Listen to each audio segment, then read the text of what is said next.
They took my $250,000 inheritance for my sister's fresh start. 12 years later, I handed them the one document that changed everything. Hello, everyone. Thank you for joining me tonight. My name is Elena. I'm 34 now. I live in a small house on the edge of a quiet suburb in Oregon. Nothing fancy. Just a place with big windows, a porch swing, and a garden I planted myself. Roses mostly. They remind me of someone I lost long ago. This isn't a story about screaming matches or courtroom battles. It's quieter than that. It's about the slow erosion of trust, the kind that happens in living rooms over coffee, in holiday dinners where smiles hide sharp edges, and in the silence that follows when someone finally says no. It starts with my grandmother, Nana Evelyn. She was the heartbeat of our family before anyone else claimed the title. She raised me more than my parents did. My mom worked double shifts as a nurse, my dad was always between jobs, and my older sister, Claire, was the golden child from the moment she could walk. Claire was beautiful, charming, always saying the right thing. I was quieter, bookish, the one who preferred libraries to parties.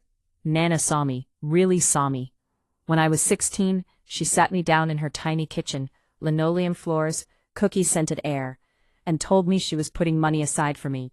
Not for college, not for a wedding, she said, squeezing my hand.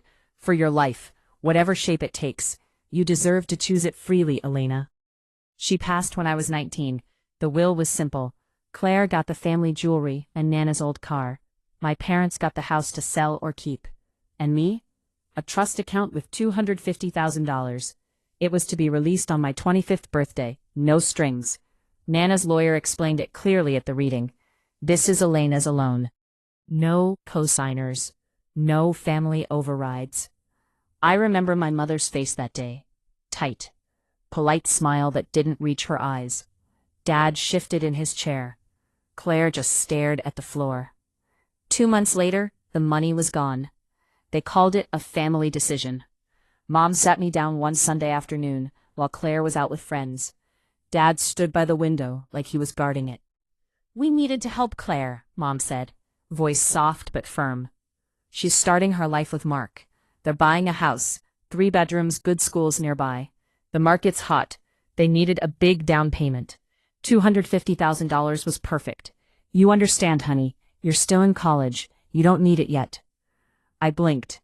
But Nana left it to me, the trust. Dad cut in. The lawyer said there were ways around strict trusts if it's for family benefit. We talked to him. It's done. The transfer happened last week. Don't be selfish, Elena. Claire's having a baby soon. A grandchild, your niece or nephew. Family helps family. You'll get your chance later. You're young. I pulled my hand back slowly. Something inside me didn't break loudly. It just went still. I didn't argue. I didn't cry in front of them. I nodded once, stood up, and walked to my room. That night, I packed what fit in 2 suitcases.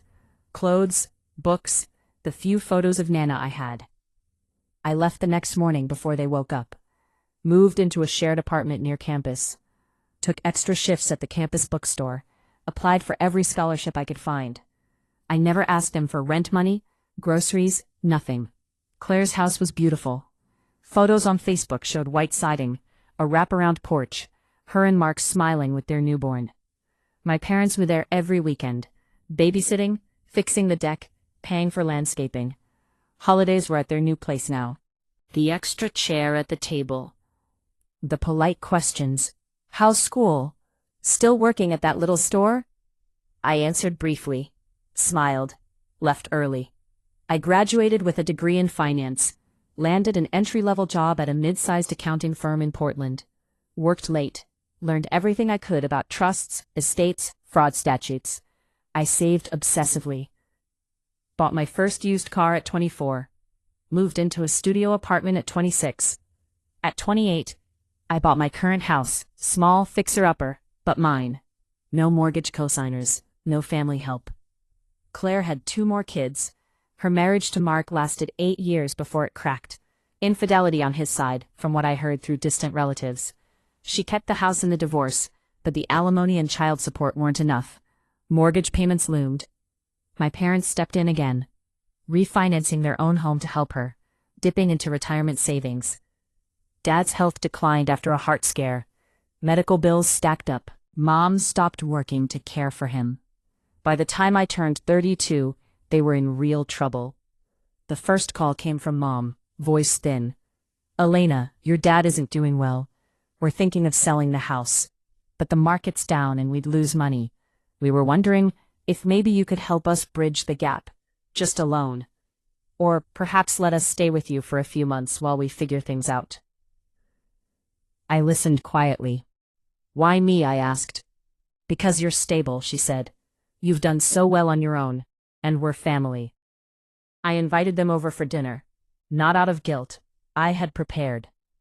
It was a small family gathering, about 25 people, aunts, uncles, cousins, Claire and her kids. I hosted at my house for the first time. Everyone complimented the garden, the food I cooked, Nana's recipes mostly. Laughter filled the rooms. Old stories were told. After dessert, Dad stood up, cleared his throat. "We wanted to share something tonight," he began. "Things have been hard. Medical bills, Claire's situation. We're at a point where we need support. Elena, you've built something wonderful here. We were hoping you'd consider helping. Maybe a significant loan or letting us move in temporarily. Family looks out for each other." The room quieted. Eyes turned to me. Claire looked hopeful. Mom's hands were clasped tight. I stood slowly, walked to the side table where I'd left a plain manila envelope. I handed it to Dad. "Open it," I said calmly. Inside, Nana's original trust documents, clearly stating the $250,000 was mine alone. Bank statements showing the unauthorized transfer from the trust account. My signature forged, poorly, it turned out.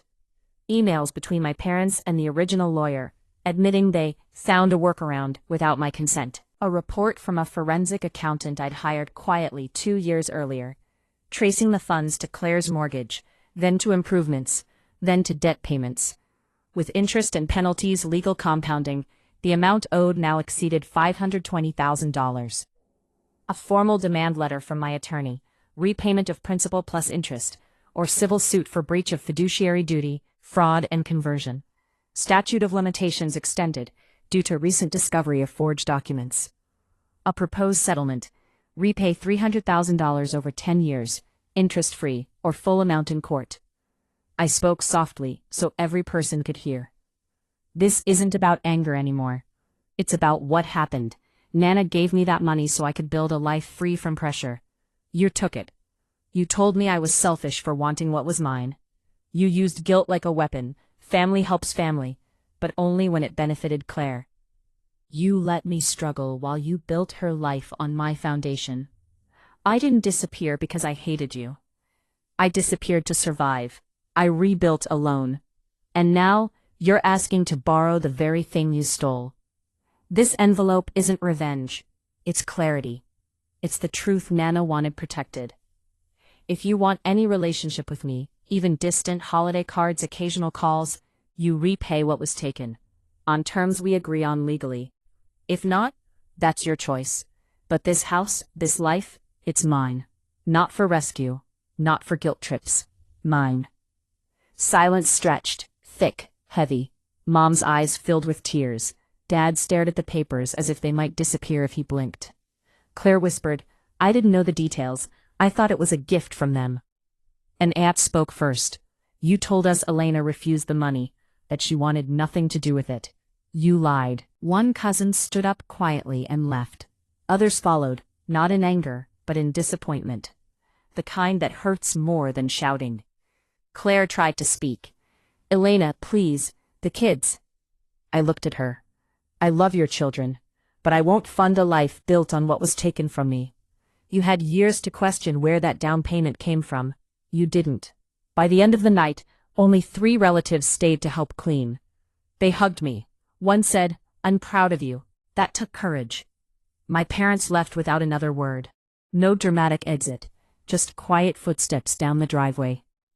In the months that followed, they agreed to the settlement, $300,000 over 10 years, drawn from Social Security, Claire's part-time income, and selling some assets. Payments started small, but consistent. Claire reached out twice. once to apologize, once to ask if I'd meet the kids. Dad's health stabilized somewhat with better insurance. They sold their house, moved to a small condo. Mom started part-time work again. The family dynamic shifted. Some relatives stayed in touch with me, quietly supportive. Holidays became smaller, but honest. I still think about Nana every single day. I visit her grave with fresh roses. I set up a small foundation in her name, scholarships for young women starting over, no family strings attached. And me? I'm calm. Truly calm. I don't wake up angry. I don't replay old conversations in my head. I plant my garden, read on the porch, call friends who feel like chosen family. Sometimes the deepest revenge isn't destruction, it's survival. It's refusing to let someone else's choices define your worth. It's handing them the truth, and then walking away with your peace. If you've ever felt the weight of "but we're family" used against you, you're not alone. You're not selfish. You're protecting what matters. Thank you for listening. If this resonated, leave a comment. Share your story if you want, or just know that someone out there understands. Take care of yourselves.